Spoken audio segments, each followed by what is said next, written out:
Welcome to another episode of On the Road with WHCA. We have taken our cameras, actually we've taken you on the road with us down to Rhode Island. If you're somebody who likes comic conventions, well, as you can see, we are at one of the best around, the Rhode Island Comic Con, the 2015 version.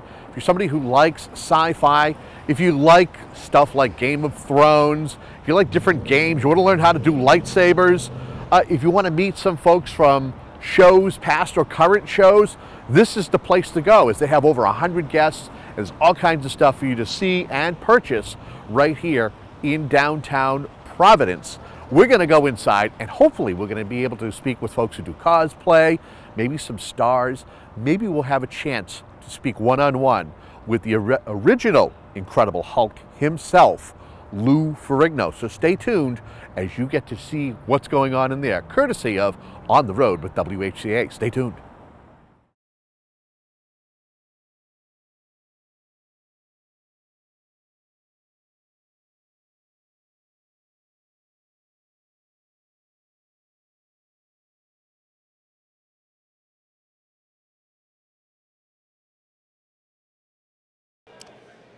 All right, so we are officially inside of the Rhode Island Comic Con, and you know what? It must be a blessed day because I have come across Jesus of Nazareth, and Wonder Woman, who is actually here to protect them. Talk to me about being a part of the Rhode Island Comic Con this week. It's an awesome experience. I mean, there's so many people dressed up. There's so many people here that have a love for, you know, nerd culture, I guess, and it's just great to be around. It's a good community. And if we can have you guys just step this way just a little bit, because security wants to be able to get in and out, because that's what it's about, is the security here. Talk to me about being here at the Comic Con yourself. This is our first time at Rhode Island Comic Con. We've been to Boston Comic Con a couple times now, and this is even bigger than Boston. I'm actually a little impressed by it. I just met Jason Momoa, so it was great to meet Khal Drogo. That kind of made my day. This whole experience is it's something I look forward to every year. Now, I have to ask you, I mean, what is it to come up with something, to come to an event like this, whether you're dressed as the Lord himself or as Diana Prince or Wonder Woman? Well, for me, this was my Halloween costume, and I figured, you know what, I made it for Halloween. Let's bring it to Comic-Con. Let's see what happens. Now, were you blessed with candy, or were you blessed with other things? I mean, I usually do the blessing. I myself am blessed, but I also bring blessings upon everyone else. Because he is the Lord. That's right. That's right. How about as far as you? What does it take? What did it take to be able to create your costume? Well, I like to go with characters that I have a strong sort of like attachment to. I love Wonder Woman because she's very empowering to me. I'm a huge feminist, and just her messages really resonate with me, and I just love her in general. And so I really wanted to be able to help bring that to life, and I cosplay a lot in general. So I was kind of torn between which costume I would go with this weekend, but I was like, all right, you know what, Wonder Woman, let's do this. Plus, let's not forget, in 2016, I believe that Wonder Woman makes a cameo in Batman vs. Superman. She does. She has like an almost Xena type of costume on, but she's still there, so. Anything you guys want to say in closing? Have you seen any other any versions of yourself? Yes, I have. As I'd like to say to everyone, there's only one true Jesus. That's all I'm saying. You know, you see other people, those are false gods. You don't want to worship them. Just come to me, man. Again, coming to you live from the Rhode Island Comic Con with Jesus and Wonder Woman. Stay tuned.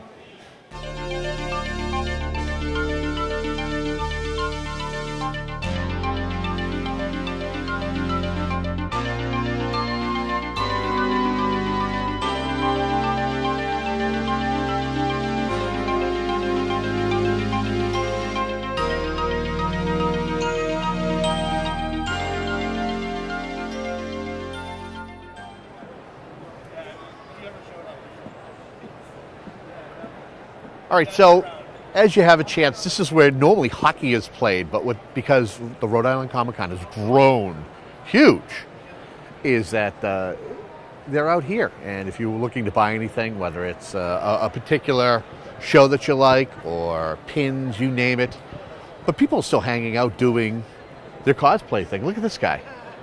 What's your name, sir? Bacon. And what inspired you to have this as cosplay? Well, everybody loves bacon, and since there's no such thing as leftover bacon, I figured why not just, play to the crowd and just go with what everybody loves. This isn't a leftover from Halloween at all? No, actually, this is I wear this costume all the time. It's my third year coming to the Rhode Island Comic Con, and my third year coming as bacon, and everybody seems to love the bacon.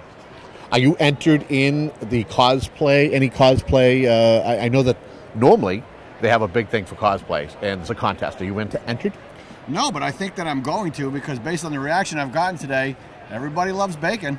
What are people saying to you? What's like the first thing? I mean, do you get a chuckle? Do you get people who walk over, hey, I want to get a picture? What's it been like? A lot of high fives, everyone saying, hey, bacon, we love bacon, stuff like that. People say, hey, what happened? They say bacon's a carcinogen. And I say, are you still eating it? Of course. I mean, it tastes great. So who's going to give up bacon? Nobody. Everything is great with bacon. I couldn't agree with you more. Everything is better with a little side of bacon, that's for sure. And do you normally travel to other Comic Cons? Or is Rhode Island the one place you go to? Rhode Island's the one place that I go to, and I think that you've done a great job here, because, I mean, the amount of stars, the way it's grown. I mean, I remember the first year we just walked in, and now this third year it's huge in the two locations. So I just think that the way it's grown and the popularity, and you see the traffic outside and everyone coming in, and I think that the organizers are to be commended for the way they really bounced back from last year and made this a far more accessible event. So this is really great this year. Other than more bacon, what would make a good complimentary side to bacon? I would think probably some baked beans, some eggs, and probably, if I had my druthers, one of the ladies from the Agents of S.H.I.E.L.D. Right on my side. Other than that, I don't think it can get any better than that. I don't know how to close it out than saying, hey, it's always better with bacon. We'll be back with more right here at the Rhode Island Comic Con.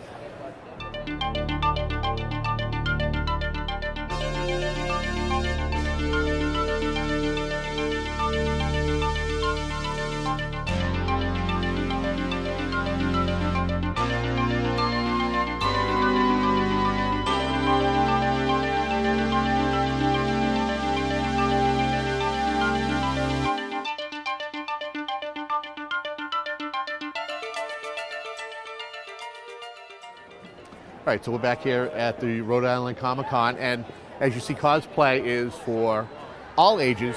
How old are you, Emily? 8. And what are you supposed to be? The advanced wasp from Ant-Man. What inspired your costume? Now, is this something you did yourself? Did you have help? I had help from my friend, and I got inspired by watching the movie. Watching the movie at the ending, the ending had the advanced wasp in it, so I wanted to be the advanced wasp. Okay. What have you seen here today at the Rhode Island Comic Con that impresses you? Other than your own costume, when you looked in the mirror, is there anything that you've seen here today that makes you go, wow, I can't wait until next year, or, later on in the day, or tomorrow? You might be back tomorrow, who knows? Well, the person who helped me make my costume, their costume was amazing.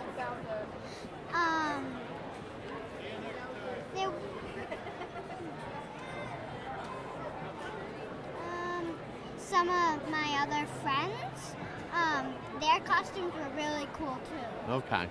Anything you want to say in closing in regards to being here at the Rhode Island Comic Con?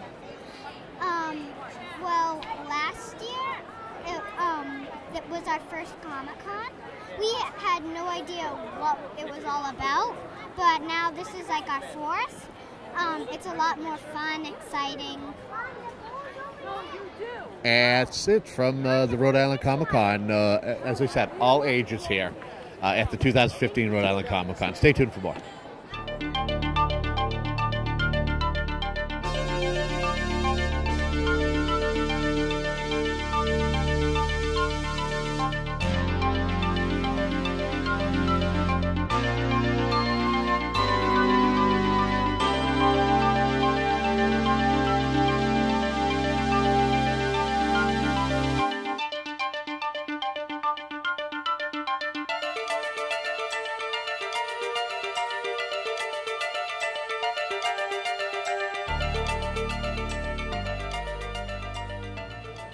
Okay, again, the cosplay is a big thing at the Rhode Island Comic Con.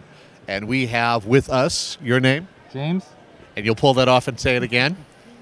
James. And who's with you? Kendall. Kendall, talk to me about your outfit. This is my take on the Joker. I'm a female Joker version.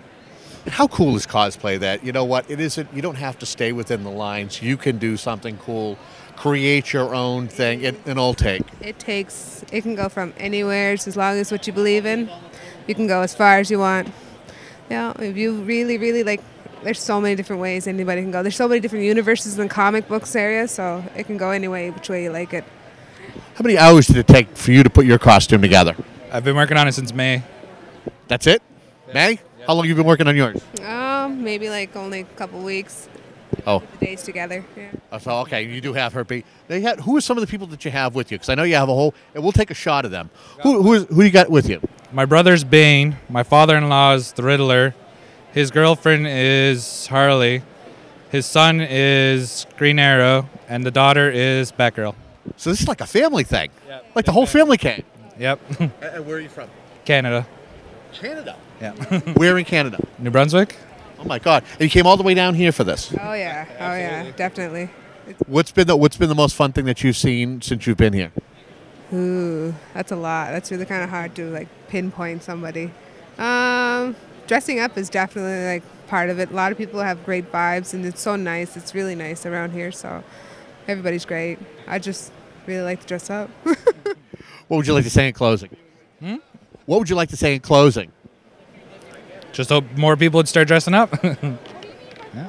There you go. From the Rhode Island Comic Con, you can't get any better than this.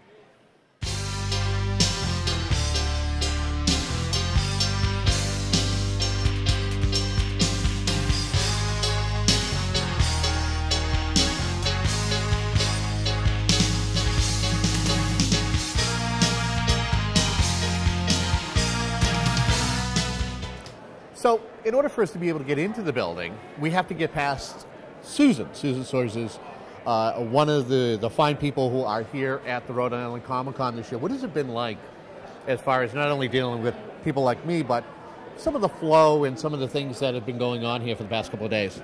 Well, definitely it is hectic, but it's very rewarding because I'm sitting here and I get to sit right on the concourse of the Dunkin' Donuts Center, and I get to see everybody walk by and see their purchases and their autographs and everything and the costumes. So it's very rewarding, but the process is long. We work on this all year, so as soon as this show is done, we'll be getting ready for next year. And it takes a lot of people. It takes a village. Certainly takes a village, but I love it. I love every minute of it. I love working with the press. I love seeing the fans, the celebrities, everything. It's just so rewarding.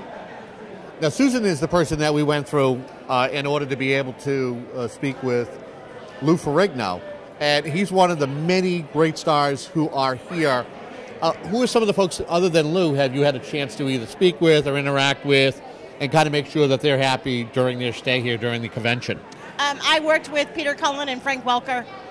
We organized some phone interviews for them, so I've gotten to work with them and speak with them. That was very entertaining. Very interesting. I loved it. It was awesome. And then yesterday, I had the opportunity to work with Charles Martinet and get him some press yesterday morning. So that's been interesting. And then I didn't speak directly to Henry Winkler, but I did work with his agent to get him an interview with one of our local newspapers. So that was also very interesting. Obviously, my generation is Happy Days, so being able to set up a interview for the Fonz was really cool. I say the same thing, is that it has been cool to interact with a lot of these folks who are here. What has been the most, cosplay is kind of a big aspect to the Rhode Island Comic Con. What's been the most interesting or set of interesting costumes or cosplay outfits that you've seen?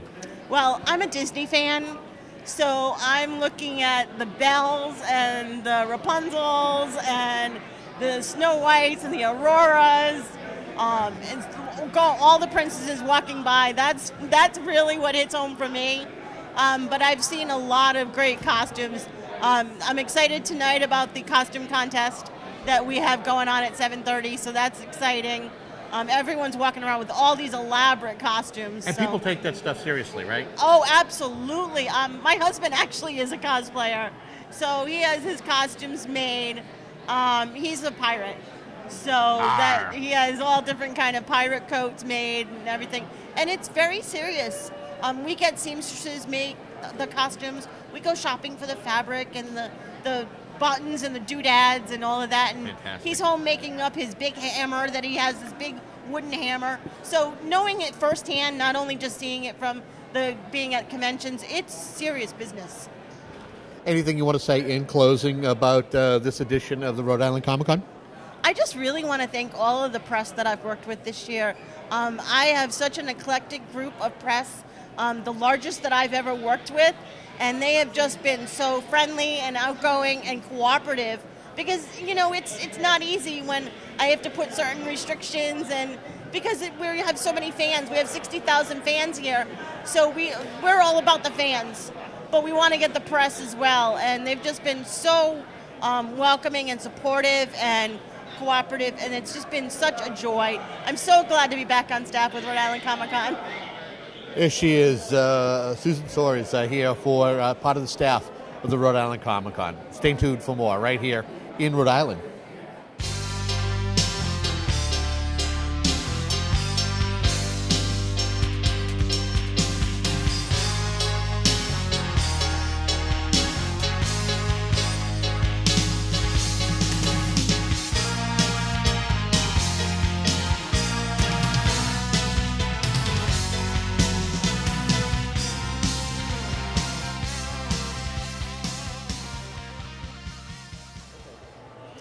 All right, so as I mentioned in the beginning, it's a lot more than just the guest stars who show here or the folks who do the cosplayers. I think we've done quite well. We've shown you some from the youngest to the oldest. We had a whole family of people from Canada, for crying out loud. You have people here who, you know what, are awesome when it comes to illustrating, whether it's posters, comic books, graphic novels, you name it. And we have a gentleman here, Joe. Joe, tell us a little bit about what you do. Well, what I'm doing right now, I'm selling my comic book called Gas Mask Suicide. It's basically an underground punk rock story about a 15-year-old kid who got tired of the goth scene, and then slowly he got involved with the punk rock community. And as the story progresses, he kind of gets himself into trouble, and people notice that he cannot get hurt, he can't die. And then at the end of the first chapter, you find out why, but I'm not going to give any spoilers. Don't give it. Let them buy the comic book definitely. First. What got you into drawing? Was it at a young age, and was it something that there were certain comics that you would try to, recreate, and then eventually you're like going, I want my own thing? How did it happen? Yeah, like when I was younger, say about like elementary school, my mom got me into books like Garfield, and then as I got older, I got into stuff like Batman, X-Men, Spider-Man, and that's what made me want to like become like an artist. And then I figured like maybe I can do something like this one day, make my own money. But about junior high, I kind of like stopped drawing comics because some of the other kids kind of like didn't take me seriously. Like, oh yeah, I just want to make comic books. So I took a break for that for a while. But then when I got back to high school, I started reading independent books, and I figured like maybe I could give it another shot, and here I am. So for those aspiring artists that might be out there, what would you give them for any tips for the next generation of folks who got the pen and they want to create? Oh man, my advice, just keep drawing, just keep taking courses. If you can't afford to go to art school, what they can do, they can go online, like for example, like YouTube, and they can find some tutorials. And as for making their own books, what they can like get together with like friends who are interested and see how it goes. Okay. If folks want to follow you and some of the stuff that you have created, if maybe they want to check out, you have a website or something? We have a Facebook page. It's called Blade Fan Studio on Facebook. But I am also trying to make a website, so hopefully people can take us professionally. Joe, I want to thank you so much for talking with me about your story. And folks, this is what it's all about here when you come to a Comic Con, right here. All right, a guy like Joe.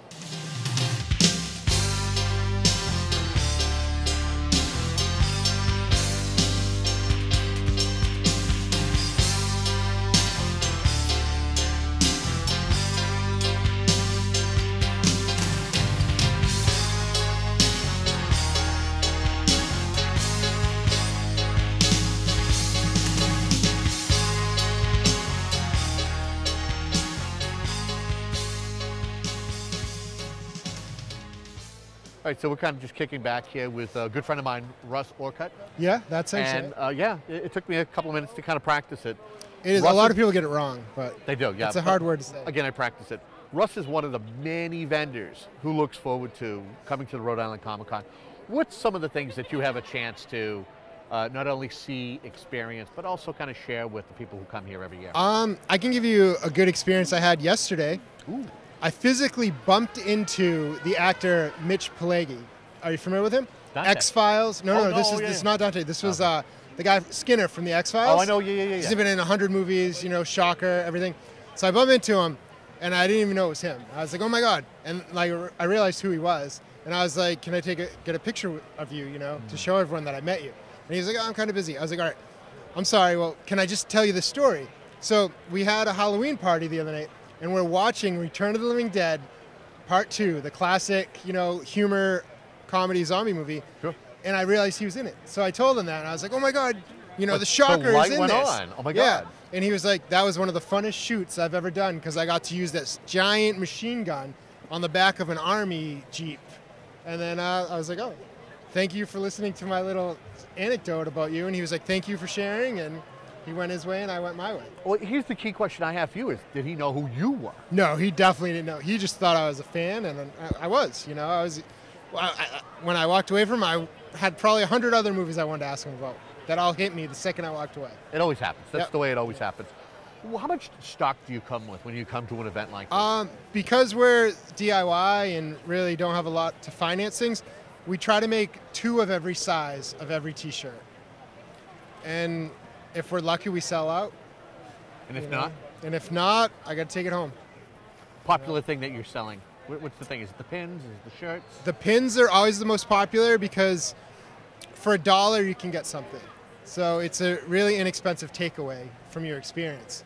And we have a much larger variety of buttons than we do T-shirts. So we can cater to a bigger assortment of fandoms. Now, you have a lot of people who are passing by here, the foot traffic.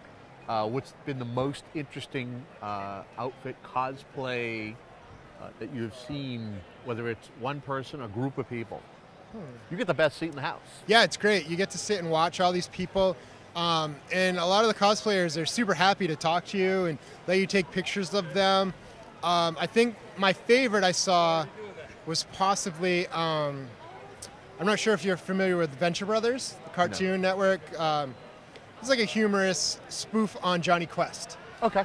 But the scientist was like a really bad dad and didn't really take care of his kids. It's a really funny cartoon. So the bad guy he's the monarch. So he has these bright orangish yellow butterfly costumes for his minions. Okay. And I saw one of the minions, and he must have been like a 14-year-old kid. Goodness. And it made my day to see him, and it made his day that someone like cared. You know what I mean? I was like, oh my god! And then Pointed it out. we shared that season 6 just started, and we talked about the season premiere that like aired the other day. Almost like the moment that I had when Garth walked by with Wayne. Yeah, exactly. And I said, oh my god, it's Garth. He goes, buddy, oh, dude. Yeah. So it happens here. It happens constantly. It happens it's great. constantly. Anything you want to say in closing to the folks who are watching that camera right there? If you didn't come to Comic Con, you missed out. Make Missed sure out. you come next year. They've already booked the dates. I Yep. saw it. Carrie The Fisher's flyer supposed has to it. come again. Carrie Fisher should be here next year. Yeah, couldn't make it this year. I imagine next year will be pretty awesome because the new Star Wars movies will be rolling out, and I have a feeling a lot of them may be here next year. Oh, fantastic. I Hey, can't wait. Live from... Oh, and if you haven't seen it, Google the Japanese trailer for Star Wars. There's new footage. New footage. You heard it here first from Russell Orcutt. All About Records. All About Records. All in About Taunton. Records. Can't miss them. And we'll bring you more right here from the Rhode Island Comic Con. Stay tuned.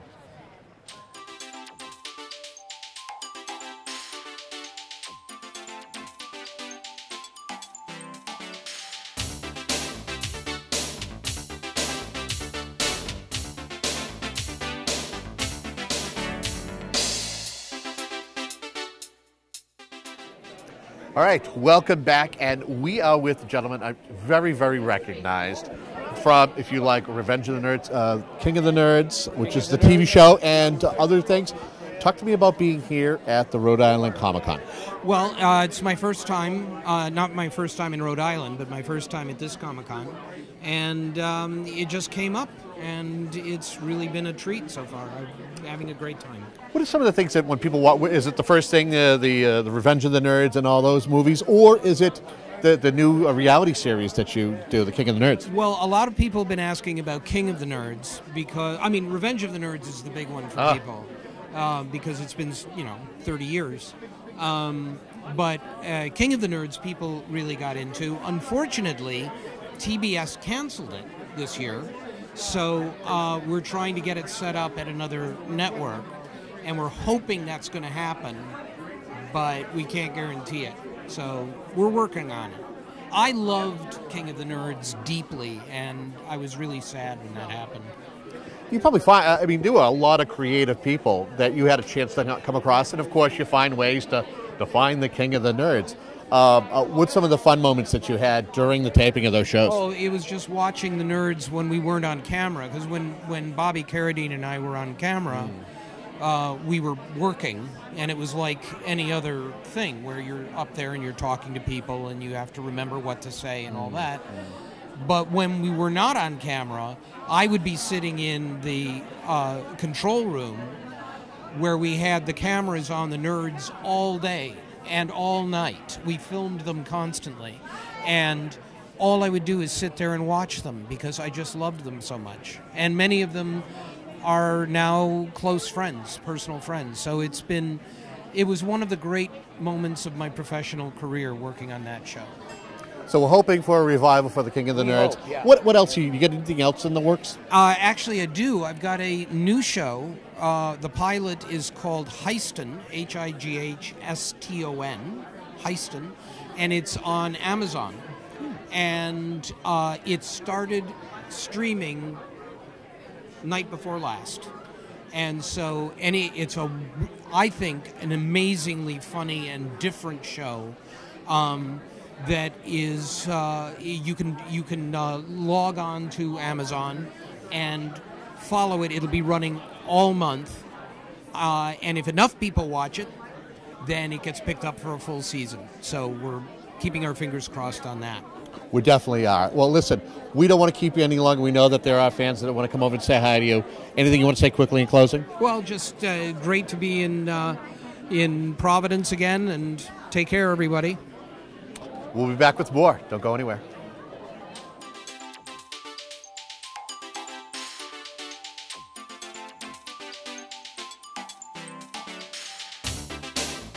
All right, so here we are, and we have somebody who is very cool. We have Felix Silla. Did I say that right, Felix? Yes, exactly right. Talk to me about being here at the Rhode Island Comic Con. You're known for so many different sci-fi things. Whether it's Cousin It, you're on Buck Rogers, Star Wars. We got another Star Wars coming up. Star Trek, I think, as well. I might have missed a few things. Planet of the Apes. They're all here. The list is long. I mean, 30, 40 years worth of work. When we did the Buck Rogers, we had a lot of fun. 45 years ago. And I never believed that we were going to have such a kind of follower. Same thing with the Addams Family. When I did the show Addams Family in 1964, I didn't think that 40 years later, I was going to be sitting here talking to you. Say, look, everybody comes to my table and enjoy. I said, oh, it's really, this is you? I said, yeah. Right. They never seen me out of the costume. So, there's a hell of a follower, What do you like best about conventions like this, and what do you find most people coming up to you and talking to you about? Is it one specific thing, or does it vary? Well, they come and talk to me. They see something they like, and then they go see the other stuff that I've done. And the best thing it is going to a different convention. It's like making my fan happy. They finally get to see you out of the costume, and they know who was inside the tweaked costume, who was underneath the Cousin Hit, wig. So they have fun. I mean, they can't believe it. It's like 45 years they see you. Finally, they come over and say, oh my God, finally we got to see you, and nice to meet you. I grew up with this, I grew up with that. I mean, everybody grows up with somebody, So they really enjoy, and I have a lot of fun talking to them, to my fan. So I have to ask you: is do you have anything in the works right now in regards to any, whether it's a project, whether it's TV or movies or anything? I don't really have much of a work thing, but the only thing I do right now it's signing convention. I'm going to be in Virginia in December for the release of the new Star Wars. I'm going to be signing autograph for one of the theater there in Richmond, Virginia. Right. The 18 and 19 and 20 of the December. That's when they're going to show the. Are you looking forward to the new Star Wars? Are you hoping that Disney can do right with this new movie? Well, I have no idea what's going on. He's so used to what George Lucas did, and right now I don't know what's going to happen. So I can't wait to see the show and see what happens, see what they're going to do with it. If folks want to find out more about you, do you have a website? Yes, you can go to felixsilla.com and right up there. And you can buy a photo online or whatever you like and get in touch with me. Or you could go to Twiki1@cox.net. That's my email address. Thank you for your time and your patience and continued success.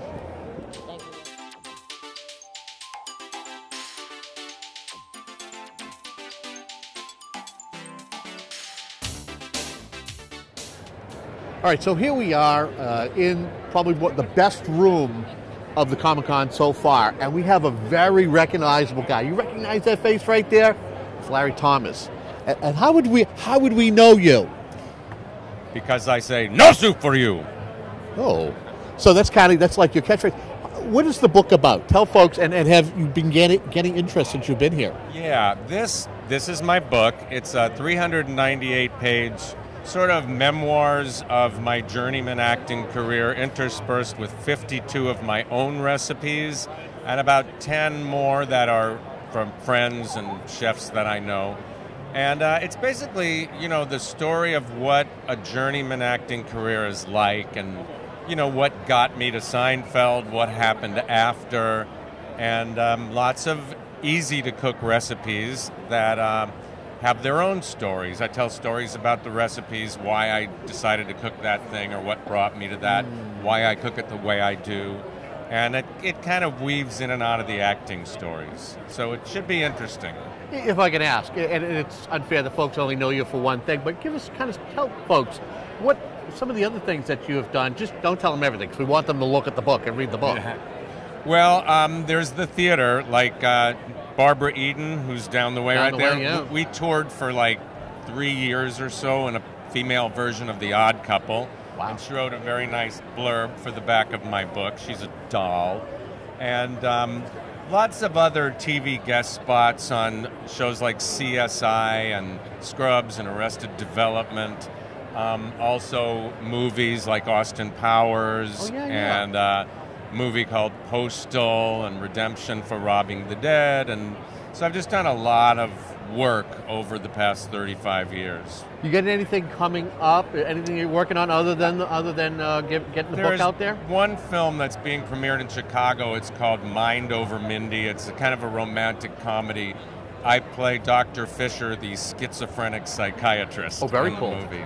It's fun. What has the crowd been like here today? How amazing! Really amazing. I did this show in the first one in 2012, and although a lot of people showed up for that, it was nothing like this. I mean, it's so crowded here, you can't walk to the bathroom. You can't get through the crowds. So it's a very successful show. And evidently, Providence needed a Comic Con. Yeah, and it's the fourth year. Is there anybody that you've had a chance to interact with or bump into while you've been here? Oh, yeah, there's a lot of people here that I know. I mean, Barbara, it's so wonderful that we get to bump into each other at autograph shows.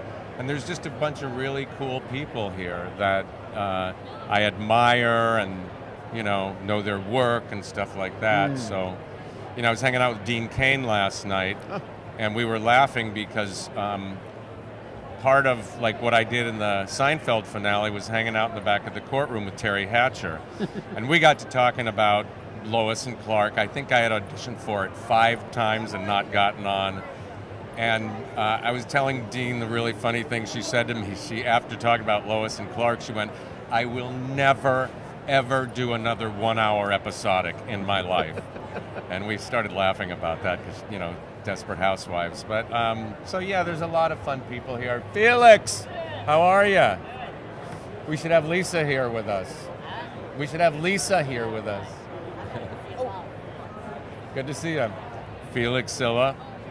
He not only fits in with the Star Wars crowd, you know, he was also Cousin It in the original Addams Family. And one of my oldest friends in the world is Lisa Loring, who played Wednesday. Right. So sometimes the two of them will do a show, you know, kind of an Addams Family reunion together. So, yeah, a lot of cool people, a lot of fun. Last thing I'll ask you is well, you've got a prime seat here. These folks who come here, a lot of times they have some of the most creative get-ups. Cosplay is huge. Is there anything that's walked by you like on, now that's interesting? Oh yeah, all the time. You know, so many interesting things. One guy was dressed as Jesus, and I yelled, "No soup for you, Adam." And his friends were going, "Even Jesus doesn't get any soup?" You know? And I said, "Hey, soup knows no religions." That's fantastic. Again, Larry Thomas, Confession of a Soup Nazi. Please check it out. Do you have a website or something if folks want to follow you? RealSoupNazi.com. That's RealSoupNazi .com. That's Thank you so much for your time. My pleasure. Stay tuned for more from the Rhode Island Comic Con.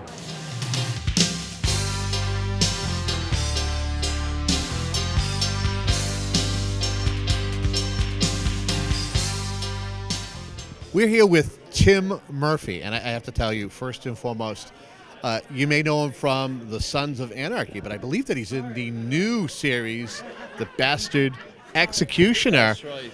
Talk to us a little bit about being here at the Rhode Island Comic Con. Well, first time in Rhode Island, and I love it, you know. The accent is quite similar to my girlfriend's accent. She's from Concord or Townsend in Massachusetts, just outside Boston. And the people are fantastic. I think the Northeasterners are more like the Irish than the Californians, to tell you the truth, you know. Yeah. Talk a little bit. You mentioned Irish. First thing I think of is you got to be the bad guy, which in the Sons of Anarchy. Talk to me about being in that series. That was an epic series. Oh, it was fantastic. I mean, Kurt wrote a great character for me. I just came in and kicked ass, basically, gave the bikers a hard time, and looked cool, you know. And then they shot me. So that was it, yeah. But it was great. But you don't though. But you played a role. It was always. I mean, the way Kurt wrote the series, it was fantastic because you're woven in and out of there. And it wasn't until what? It was season 6. That's right. That I was popped, as they say in their lingo. You know, yeah. What was the fun about that particular series? And what kind of feedback have you gotten from the fans here today about the Sons? Well, I mean, it's of all the work I've done, it was definitely the biggest attraction. It really hit a nerve, I think, in popular culture in America, you know. Kurt seemed to just hit the nail on the head with that one. And you can be lucky with some shows and unlucky with other shows, but that's certainly a huge piece of Americana, I must say, and great to be involved in, you know. And what's funny is you're not alone here as far as Sons of Anarchy alum. There's a couple of other folks here who were in the show with you. There's Emilio Rivera, of course. There's Drea De Matteo, an Italian from New York, and there is Ryan Hurst, who played Opie, and Mitch Pileggi down there, who played, I think, one of the white supremacists. Guys. What would you say was probably the most telling moment of that series that you still remember fondly, shooting the episode or shooting the scene? My favorite day actually was in the morning. I got to in the morning I was bare knuckle boxing, fighting with Jax's car, you know, with Charlie Hunnam, and then in the afternoon I was exploding Harley Davidsons by shooting an M50 machine gun at them. So as a 50-year-old kid, basically, that was a great friggin' day, you know. Yeah. I have to ask, so how do you feel that Kurt loved what you did in Sons, that he brought you on with the new series, and how's that going? It's going great. I think it was due to my talent as an actor, personally. I'm joking, but it's going well. We'll see. We'll see at the end of November whether it's going to be picked up or not. You never know with these shows, you know. So if it is, great, and if it isn't, you know, on to the next thing. But it has been a great journey working on that show, yeah. If your fans want to find out more about you, some of the stuff that you're working on, whether it's they want to know about more Sun stuff or the Bastard Executioner, how can they find out more information about you? Well, just print in my name online, basically. They'll find any information. And Twitter, Facebook, what else? Instagram, and of course IMDb Pro, you know, is the other one. So online you get everything there is to know about me, basically, yeah. Now, do you do Comic Cons? Is this kind of a new thing for you that you've come to comic conventions? You get a chance to see all different types coming here. You do, very much a new thing for me. I just did a couple of them before, really small ones, and this is my biggest one. This is massive. I couldn't believe the crowds lining the streets outside. I've never seen anything like it, you know. It's because of you. It's you and Dre. Because of me, yeah. Not even Dre, more me, you know, yeah. Anything you want to say in closing to the folks who are watching this video? No, I must say I love the people from Rhode Island, and I love the state. It's such a tiny state, and like our island of Ireland, a tiny little island, and such great things coming out of both places, and it was fantastic being here, guys. Love you guys. Tim Murphy, Sons of Anarchy, the Bastard Executioner. Check him out on a TV set near you.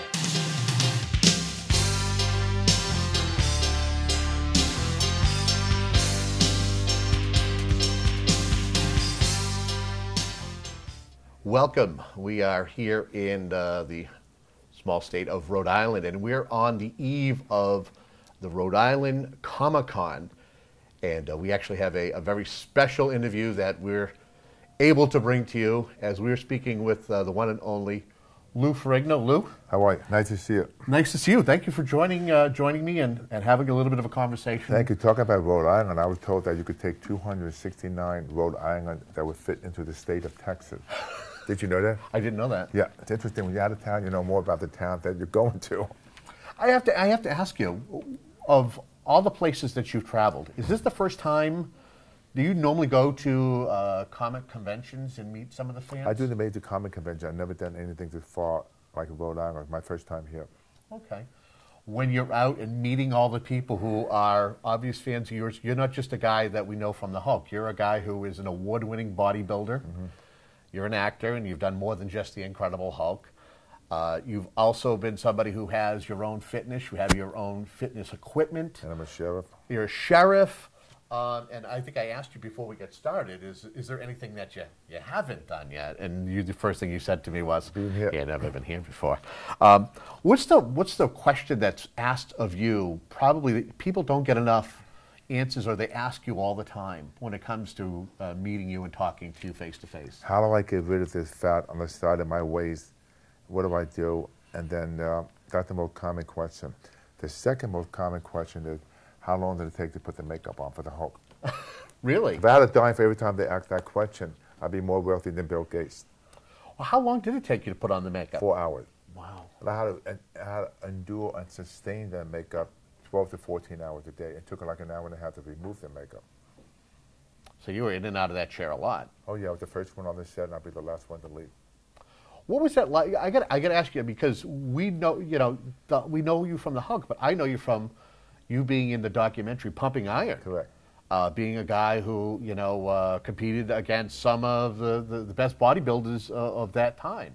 You yourself, no slouch, winning what, Mr. What did you? I won Mr. Universe twice. Mr. America, Mr. International. I won many different titles. What's that like, competing and going up there and knowing what you have to do in order to get the judges' attention? Well, it's all about competing with yourself, and you have to be in the best shape that one day at the show. And the judges, it's a very subjective sport. Mm. I mean, you may come second, may come third, but sometimes the fans feel like sometimes you're being, mistreated. It's all the matter of being understand that it's a subjective sport, and you can only be the best you can be one day of the year. Mm. One day. If you train properly and you think like a champion. What's it like to get into that mindset, though? You got to be so focused, because you got to be so focused knowing that you got to connect the mind with the body. That when you're on stage by yourself. You got to be tan, you got to be cut, you got to be defined. You have to have a great posing routine. You got to be relaxed. You got to be confident. You have to have the music, and all that setup.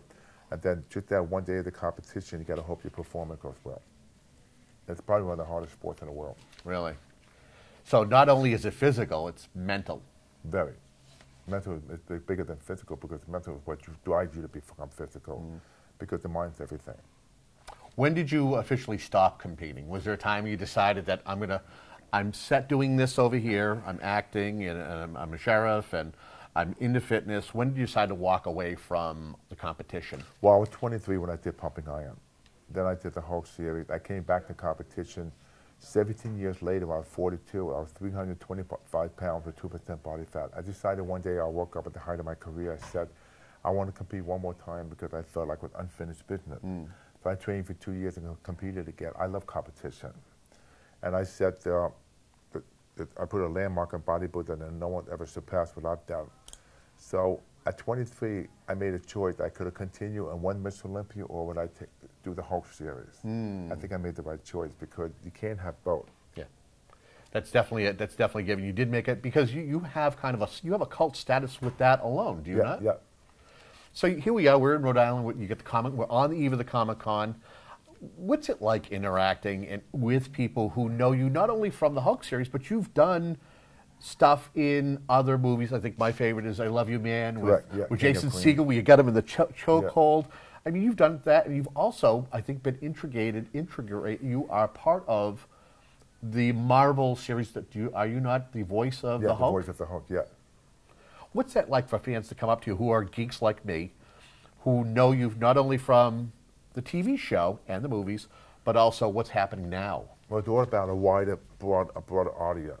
That I reach everyone because of my physicality. I have to do with fitness. Also, people that love Marvel, like people that love TV series, people that love movies. I have that whole spectrum, that whole audience, everybody from every walk of life. Like I have sometimes some fans come to me, they admire what I've done as a bodybuilder. Then you have the Hulk. Then you have my comedy. Like, it's all instant gratification, but everybody walks away with a smile on their face because they see me. I feel like they're seeing a real superhero in person, not with a costume, but my physicality, and it gives out a lot of positive vibes.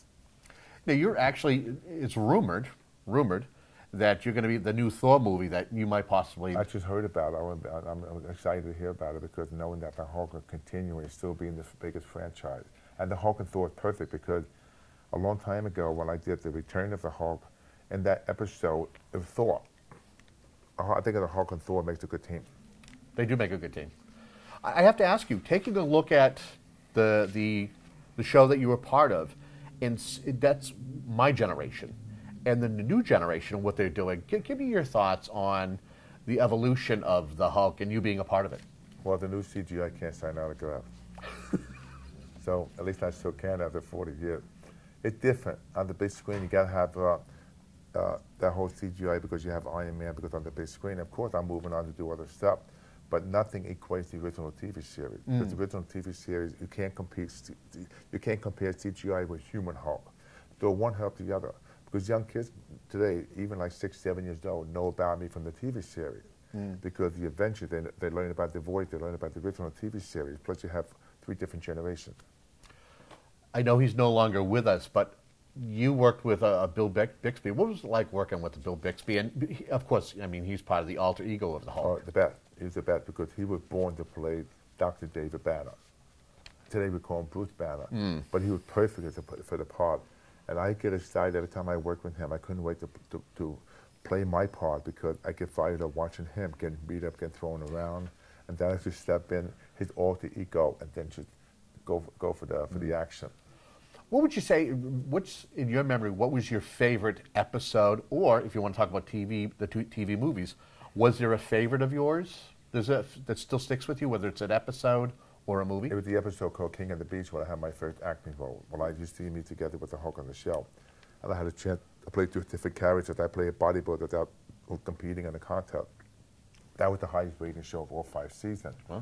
But I just gave me a break to get started as an actor. That was my favorite show because I had a chance to play Lou and also in the Hulk. And there's one scene you see Lou Ferrigno and the Hulk together in the same scene. That was incredible. Okay.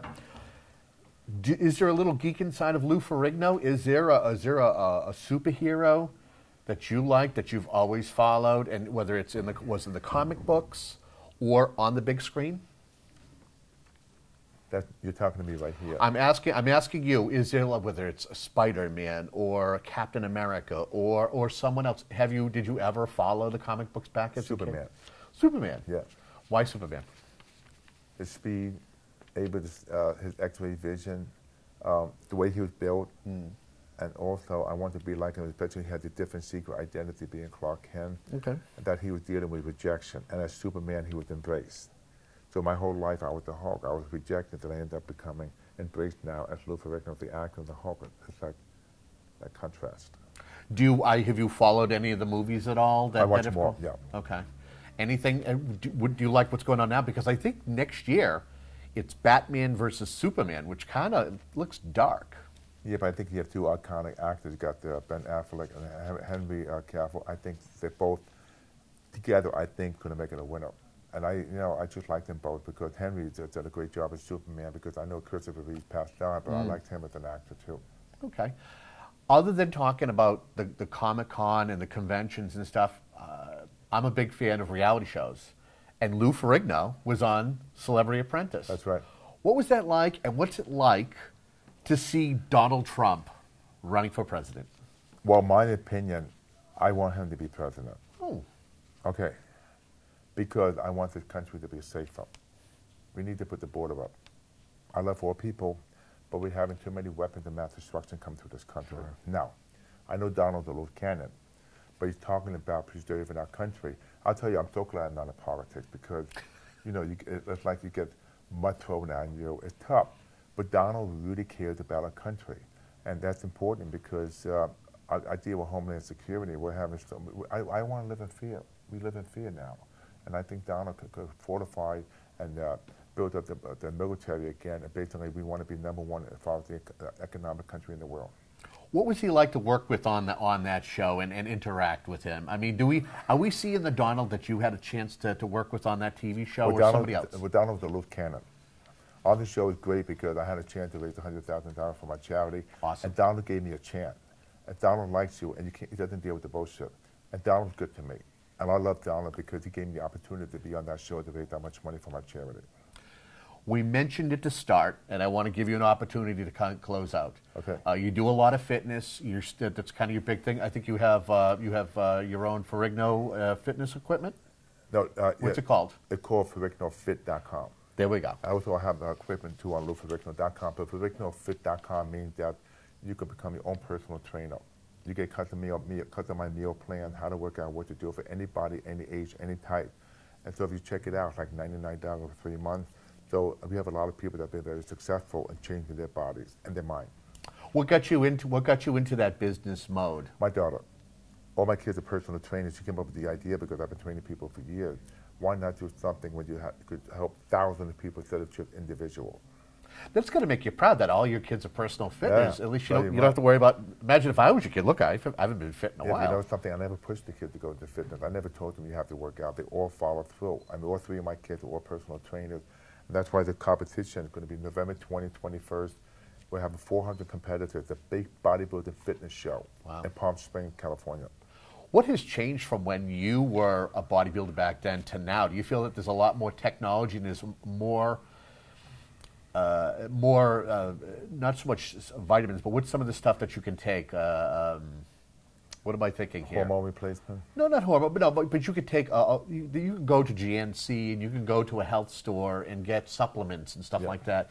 Has that been a big thing with bodybuilding or getting in shape these days, or has it always been that way? Yeah, it's grown more because everybody wants a shortcut. I mean, it's like whey protein, but you can't replace meals with great whey protein. But nothing's going to replace with hard training, sleeping good, and eating good. Very simple. That's why I've been working out for 52 years. That's why nobody looks like this at 63. You know why? Because I'm passionate about it. I train barbells and dumbbells and machine. If you went to the store, buy tons of supplement, that's not going to give you the physique. It might be like a supplement. That's what people forget. It's a supplement. It's not a replacement. Right. You got to eat the natural food. You got to train hard, and there's no shortcuts. What is your favorite guilty pleasure for a food? Is there one that it's shunned upon, but you got to have it every once in a while? A good fat hamburger with French fries, ketchup, lettuce, tomato, sliced pickle, and cheddar cheese on top. Really? On a toasted bun. See, I thought you would go with being an Italian. After that, you're right, but don't get me wrong. Italian food too. Okay. But you know something? Once in a while I have pasta, but not as much. But if you want the real stuff, sometimes you go for that grease or you go for the ice cream. It's a good point. Is there a question that you've never been asked, but that you'd like to have asked and give an answer to during an interview like this? How do I like Rhode Island? How do you like Rhode Island? I like it. I like the people. I'm very excited about how the excitement and the enthusiasm about everybody this weekend about the convention. I'm amazed. It's a small state in this country. We're expecting like over 60,000 people. It's your fault. It's your fault. I know. For Rhode Island, isn't that great? It is awesome. It is, and this is, and it's. I mean, I would say it's like 4 or 5 years. They haven't been doing it for long. Correct. Yep. So it's impressive. I'm looking forward to it. And to bring a Lou Ferrigno here, I think they hit the jackpot. There's only one hope. Only one hook. Well, we know that it's going to be your birthday, so we wanted to give you a card and wish you a very happy birthday. Thank you. And we hope that it's a successful Rhode Island Comic Con for you. Thank you. And it feels good. I'm going to be 38 years old. 38 years old. You heard it here first. And I want to thank you for tuning in for this segment. Stay tuned. We'll have more for you in just a few moments. All right, this is it from the Rhode Island Comic Con. As you see, Lou Ferrigno is hanging out, meeting folks. You had a chance to hear a great interview with him, and we've had a great time here at the Rhode Island Comic Con. Stay tuned for more episodes of On the Road with WHCA. Until next time, have a great day.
When some people struggle with their mortgage payments, they become frozen, petrified. Not knowing what to do, they do nothing.